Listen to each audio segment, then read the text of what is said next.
کہ وہ طالب علم اگر ایک روز کے لیے گیا یا 2 روز کے لیے گیا، 1 گھنٹے 2 گھنٹے کے لیے گیا، تو ایسا نہیں ہے کہ آپ کی تعلیمی نظام اتنا پھس پھس ہے کہ وہ اپنے آپ کے تعلیمی نظام کو چھوڑ کر کے ان سے متاثر ہو جائے گا۔ یہ اگر ہم ایک دوسرے کے ساتھ میں اگر ہمارے یہ تعلقات نہیں ہوں گے، یہ تعاون کی شکلیں نہیں ہوں گی، تو پھر ہم کیسے سمجھیں گے، اور لوگ جو ہیں لوگ کیسے سمجھیں گے؟ اور یہی ہوتا ہے کہ ہمارا کوئی عالم ہو، اگر کسی کالج کے طلبہ سے یا یونیورسٹی کے طلبہ سے اگر اس کی مٹ بھیڑ ہو جائے، تو وہ پھر اپنے آپ کو بہت ہی احساس کمتری میں مبتلا پاتا ہے، اور اس کے سامنے اس کو بات کرنا بڑا مشکل ہوتا ہے۔ وہ یونیورسٹی کا یا کالج کا جو طالب علم ہے، 2-4 لفظ انگریزی کے استعمال کرتے ہیں، اور ہمارے طالب علم مبہوت ہو جاتے ہیں، وہ سمجھ ہی نہیں پاتے کہ وہ کیا بات ہو رہی ہے، اور وہ سمجھتے ہیں کہ میرا تو یہاں پہ کوئی رول ہی نہیں ہے۔ میرے بھائی، آپ کا رول ہر جگہ پہ ہے، آپ نے اتنی اعلیٰ تعلیم حاصل کی ہے، تو وہی ہے کہ جو چھوٹی کچھ بنیادی چیزیں جو آپ نے نہیں حاصل کی تھی، اگر وہ بھی ہو جائے تو آپ کی زندگی میں 4 چاند لگ جائیں اور آپ کی صلاحیت نکھر کر کے آئے۔ تو جیسا کہ میں جب یہاں نیوزی لینڈ کے اندر جب آیا، یہاں پہ آ کر کے جب انگلش کی میں نے تعلیم حاصل کی، اور یہاں کے جو مروجہ علوم ہیں کچھ اس سے واقفیت ہوئی، اور چونکہ جیسا کہ میں نے بتایا کہ یہاں میرے ارد گرد جو لوگ ہیں وہ اکثر و بیشتر وہ پروفیشنلز ہیں، اسکلڈ ہیں، ڈاکٹرز، انجینئر، اسی طریقے کے لوگ ہیں، اور یہاں پہ جو میرے شاگرد وغیرہ ہیں وہ ایسے ہی ہیں، لوئر ہیں، یہی سب ہیں۔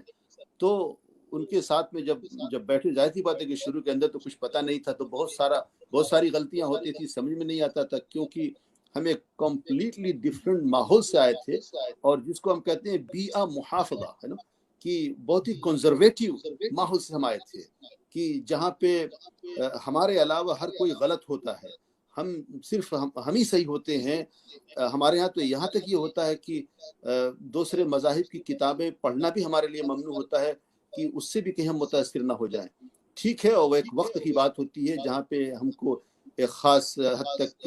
کسی چیز کے اندر پختگی کرنی ہوتی ہے، لیکن ہم ماحول سے، سوسائٹی سے نظریں بند کر کے نہیں رہ سکتے۔ ہمارے سامنے اور بھی جہان ہے، اور بھی لوگ ہیں، اور بھی مکتب فکر ہیں۔ اگر ہم نے ان مکتب فکر کو نہیں جانا اور ان چیزوں کو نہیں سمجھا، تو ہم اپنے کردار کو ادا نہیں کر سکتے۔ اگر ہم نہ جانے کہ یونیورسٹی کیا ہوتی ہے، کالجز کیا ہوتی ہیں، یا اسی طریقے سے دوسرے پروفیشنلز ہوتے ہیں وہ کیا ہوتے ہیں، تو پھر ہم اپنے رول کو کیسے ادا کریں گے؟ تو یہ بڑا ضروری ہے کہ ہم اس خلیج کو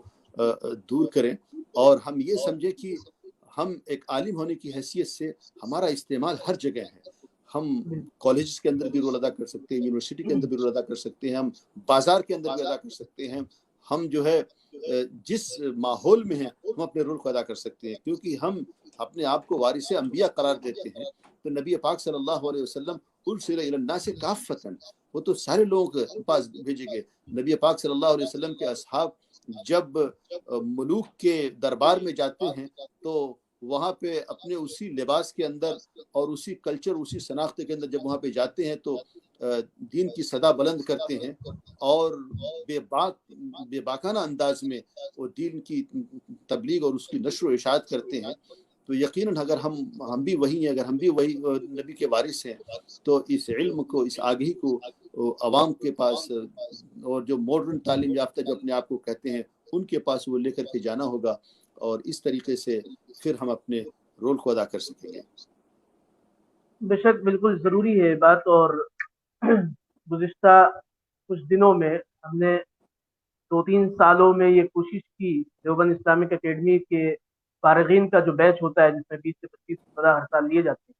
تو ہم انہیں ایک ٹور کراتے ہیں جس میں ہندوستان کے مختلف بڑے تعلیمی دانشگاہوں میں لے جاتے ہیں، جواہر لال نہرو یونیورسٹی، جامعہ ملیہ اسلامیہ، علی گڑھ مسلم یونیورسٹی، اور وہاں پر جا کر وہاں کے طلباء کے ساتھ ایک انٹریکشن ہوتا ہے، اور اس کے علاوہ مختلف مذاہب کے جو سینٹرز ہیں وہاں بھی جانا ہوتا ہے، کیونکہ ہمارے یہاں تقابل ادیان مستقل ایک موضوع ہے اور اس پر ہم لوگ کوشش کرتے ہیں۔ تو یقین جانیے شیخ کہ وہ فضلات جو ان اداروں میں جا کر 2 دن 4 دن 5 دن گزار کر آتے ہیں، اس کے بعد پھر ان کا جو تاثر ہوتا ہے وہ دیکھنے اور سننے لائق ہوتا ہے، اور ہم لوگوں کی عبرت کا مقام ہوتا ہے۔ نہیں، وہ تو جیسے میں نے بتایا نا کہ جتنا زیادہ انٹریکشن ہوگا تو ہمارے سوچنے سمجھنے کے جو افق ہے اتنا ہی زیادہ وسیع ہوگا۔ اور یہی میں کہہ رہا ہوں نا کہ دیکھیے ہم علم حاصل کرتے ہیں تو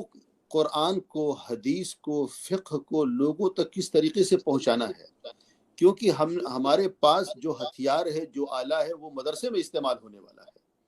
اور ہم کبھی عوام سے مخاطب نہیں ہوئے، ان کے ساتھ میں ہمارا کوئی اختلاط نہیں ہوا ہے. تو علم جو ہم نے حاصل کیا ہے وہ عوام تک لے جانا ہے اور ساری قوم کو پہنچانا ہے. تو جب تک ہم اس قوم کے اندر ہمارا اختلاط نہیں ہوگا، ان کے ساتھ میں ملیں گے جلیں گے نہیں، ہم کس طریقے سے اس کو پہنچا سکتے ہیں. تو یہ علم کو پہنچانا خود ایک آرٹ ہے کہ کس، اگر آپ ایک عام آدمی سے مخاطب ہیں، ایک عمومی حلقہ ہے جس کے اندر غیر عالم طلبہ ہیں، تو آپ ان کے سامنے جب قرآن کی تفسیر کریں گے یا حدیث کی تشریح کریں گے یا اسلامی فقہ کی ترجمانی کریں گے، تو پھر وہ اس لیول کی ہوگی جس کو وہ سمجھ سکے. اسی کے بارے میں کہا جاتا ہے کہ کلم الناس علی قدر عقولہم لا علی قدر عقولکم، کہ لوگوں سے ان کی عقل کے مطابق، ان کے ذہن کے مطابق آپ بات کریں، نہیں کہ آپ اپنے ذہن کے مطابق، اپنی عقل کے مطابق آپ لوگوں سے بات کریں گے. تو یہ آرٹ آف پریزنٹیشن کہ لوگوں کے سامنے کس طریقے سے علم کو پیش کیا جائے، قرآن کو پیش کیا جائے، احادیث کو پیش کیا جائے کہ لوگ اس کو سمجھ سکیں. اور کبھی کبھی ہوتا یہ کہ کیونکہ ہمارے پاس وہ ہتھیار ہوتا نہیں، وہ طریقہ کار ہوتا نہیں، تو جو چیز ہم لوگوں تک پہنچانا چاہتے ہیں اس کے اندر ہم کامیاب نہیں ہو پاتے، کیونکہ ہمارا کبھی ان لوگوں کے ساتھ میں کوئی واقفیت نہیں ہے، اٹھنا بیٹھنا نہیں ہے، اور کس طریقے سے سوچتے ہیں، سمجھتے ہیں، اور ان کے ذہن میں کیا چیزیں آتی ہیں، کبھی وہ ہمارے ذہن میں آتی نہیں. اور ہم ہیں کہ جو مدارس کی چہار دیواری کا جو ماحول رہا ہے، جو ہمارا ذہن رہا ہے، اسی کو سامنے رکھ کر کے ہم لوگوں کے سامنے بھی مخاطب ہوتے ہیں، جس کا اثر کم ہوتا ہے. تو یہ بہت ہی اچھی بات ہے کہ آپ لوگوں نے یہ سلسلہ شروع کیا. میں آپ حضرات کو مبارکباد دیتا ہوں کہ یہ سلسلہ ہونا چاہیے، چلنا چاہیے. اور جو ماضی کے اندر، میں غلطیاں تو نہیں کہوں گا، جو کچھ بھی ہوا ہے اس سے سبق حاصل کر کے ہم مستقبل میں ایک اچھا رول ادا کر سکیں، اور دارالعلوم دیوبند اور اس کی شاخوں کا ہر طالب علم اور ہر عالم وہ ایک قائد ہو، اس کے اندر قائدانہ صلاحیت ہو، اور جس ماحول میں بھی جائے، جس سماج، جس سوسائٹی کے اندر بھی جائے، تو وہاں پہ وہ بھرپور طریقے سے اپنے کردار کو ادا کر سکے. اور آج اس کی بہت ہی ضرورت ہے. ہمارے علماء کے اندر بھی جو فارغ ہو رہے ہیں، ضرورت ہے کہ وہ سوشل میڈیا کے اوپر، یوٹیوب کے اوپر ان کی تقریریں ہونی چاہیے، ان کے پروگرام ہونے چاہیے، آن لائن کورسز ہونے چاہیے. آج یہ پوری دنیا کے اندر دیکھیے تو اسی چیزیں چل رہی ہیں. ہمارے دارالعلوم دیوبند کا ایک ہمیشہ سے مزاج رہا ہے استغنا کا، اور ان کا ایک اسی خاص مزاج کی وجہ سے ابھی تک جس طریقے سے جو رول پلے کرنا چاہیے تھا، جو رول ادا کرنا چاہیے تھا، نہیں ہو پا رہا ہے. اگرچہ اکا دکا یا کچھ لوگ آ رہے ہیں، لیکن اس کو مزید بڑھاوا دینے کی ضرورت ہے، کیونکہ آج جیسا کہ میں نے پہلے بتایا کہ وہ جلسے جلوس کا وقت نکل چکا ہے. اب ہر بچے کے ہاتھ میں، ہر انسان کے ہاتھ میں وہ اسمارٹ فون ہوتا ہے، اسی سے وہ انٹرنیٹ کی دنیا میں وہ سرفنگ کرتا ہے، اسی میں غوطہ لگاتا ہے، یوٹیوب پہ جاتا ہے، فیس بک پہ جاتا ہے. اگر اس پہ ہمارے علماء کی تقریرات و تحریرات نہ ہوں گی تو پھر جو اس پہ موجود ہے، جو مواد موجود ہے، وہ اسی کو لیں گے. اور آج یہ بہت ہی زیادہ گمراہی کا سبب بن رہا ہے، اور خود کیونکہ ان کے پاس اس کا متبادل نہیں ہے. تو ضروری ہے کہ ہمارے جو طالب علم ہیں، ہمارے جو علماء ہیں، اس میدان کے اندر بھی آئیں اور لوگوں کی نفسیات کا مطالعہ کریں، اور دیکھیں کہ معاشرے کی کیا ضرورت ہے، اور اس ضرورت کے مطابق پروگرام کیا جائے، اور جو معاشرے کی ضروریات کو، جو تقاضے ہیں، اس کو پورا کر رہا ہو. ایسا نہ ہو کہ آپ اپنے طور پہ کوئی پروگرام کریں اور پھر